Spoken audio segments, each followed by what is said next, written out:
Nah, sekarang kita pelajari akar-akarnya ya.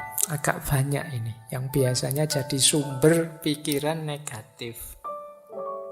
Saya ngasih contoh kuliah-kuliah saja ya. Saya khawatir kalau ngasih contoh yang dunia yang berbeda. Wong, saya dunianya ya di kampus.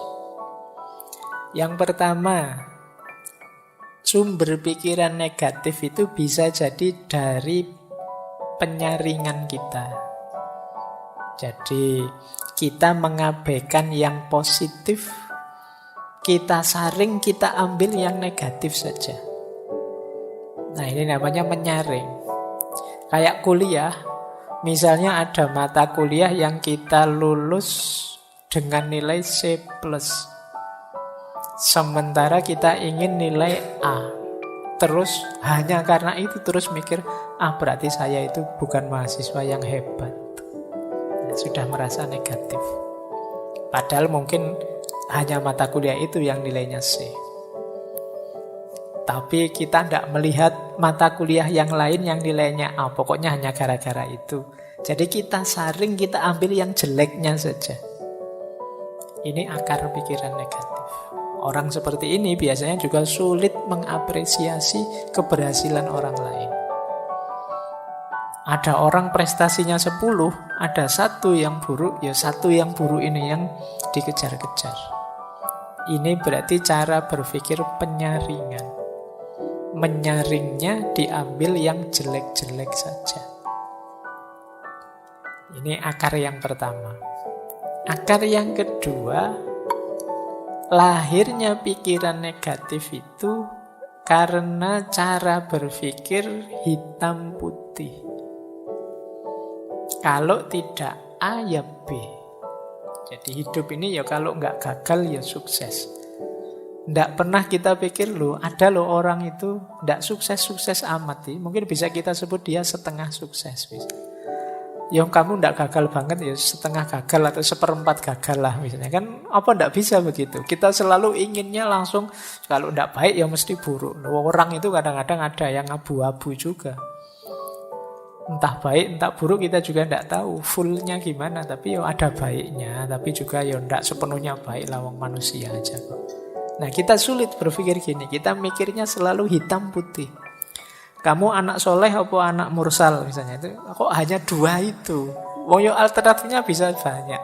Jadi kamu boleh kok bilang, Pak, saya itu anak seperempat soleh Pak. Jadi yang 3/4-nya masih agak mursal, tapi ya lumayan lah ada seperempatnya. Ini kan bisa saja orang begitu. Saya itu ya kalau sholat, puasa yang wajib-wajib ya rajin Pak, tapi ya bohong juga masih sering. Nah, ini kan tidak bisa pure putih, tidak bisa pure hitam. Tapi orang yang berpikirnya serba hitam putih itu sering terjebak ini. Karena dia tendensinya negatif ya terus kalau tidak putih pasti hitam. Nah, kalau tidak A pasti B. Ini membuat orang kemudian pikirannya jadi negatif. Baik. Yang ketiga, generalisasi berlebihan. Hanya karena melihat temannya yang satu ini datang kuliah telat, langsung dijudge, dasar kamu mahasiswa males. Padahal itu ya baru saat itu saja telat. Tapi dari hanya sekali itu kita simpulkan untuk semuanya. Ini namanya generalisasi berlebihan. Kadang juga untuk dirinya sendiri. Aku ini memang orang yang tidak jelas misalnya. Dia ngomong awake dhewe. Padahal mungkin hanya dari satu fakta.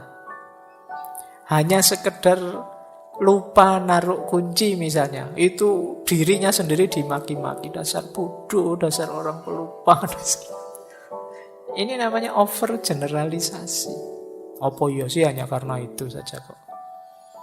Besok lupa lagi kunci, tambah kamu marahi lagi. Sekarang sudah benar memang aku ini orangnya pelupa padahal belum tua.